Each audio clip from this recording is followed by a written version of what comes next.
corre, guaglio. Corre, guaglio. Oh, oh. Corre, guaglio. Corre, guaglio. Oh, oh. Buonasera a tutti da Napuriello 87 e forza Napalese. Tu mi metti per caso che ora dobbiamo parlare con gli amici. Allora, parliamo dell'acquisto del Milan, il primo Ismail Bennacer, classe 97, giovane talento della nazionale algerina. Allora, la scorsa stagione giocava all'Empoli, ha fatto una grande stagione all'Empoli e non per questo si sono fiondate delle squadre importanti. C'era stato anche il nostro Napoli su Bennacer, ma poi, come abbiamo visto, il nostro Napoli si è fiondato su altri nomi.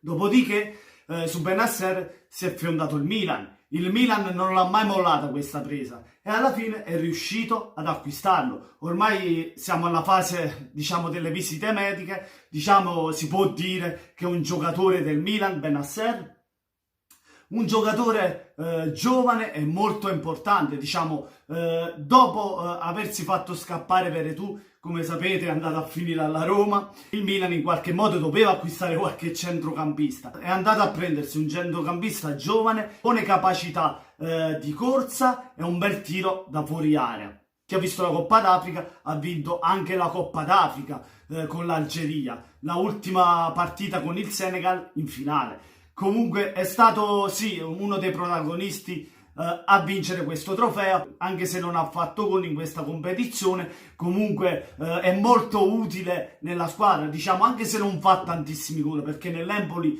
la stagione che ha fatto nell'Empoli, in 2 stagioni ha fatto solo 2 gol, ma diciamo che aiuta tanto la squadra, sia in fase di ripiegamento che in fase offensiva. Per questo ritengo un ottimo acquisto. Poi dobbiamo vedere, è un conto giocare all'Empoli, dobbiamo vederlo al Milan cosa farà.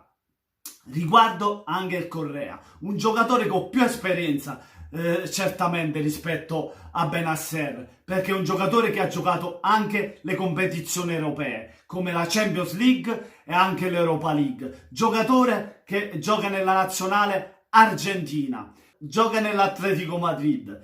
È un giocatore che può giocare sia centrocampista laterale, ma anche semipunta, dietro la punta. Appunto al Milan gli servono giocatori così, è andato proprio su Angel Correa, che non lo pagherà pochissimo, perché la cifra si aggira intorno ai 40 milioni più bonus, che vanno verso i 45-50 milioni, una spesa totale per il giocatore.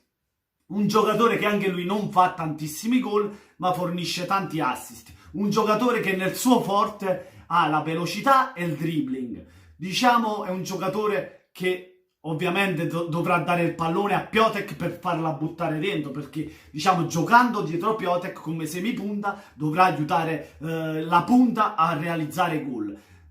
Ottimo acquisto, anche se la cifra intorno ai 45-50 milioni, un po' altina. Se io andavo a prendere di più, ma comunque diciamo, sui bilanci e su tutto quello che deve spendere il Milan, quelli sono i soldi. Anche se si parla di Modric a centrocampo, possibile con quella cifra, anche se poi il Milan non poteva permettersi un certo Modric per l'ingaggio più che altro. Comunque anche il Correa rispetto a Bennacer, come vi ho detto, ha più esperienza europea, avendo giocato una Champions League ed un'Europa League e avendo anche vinto il campionato con l'Atletico Madrid.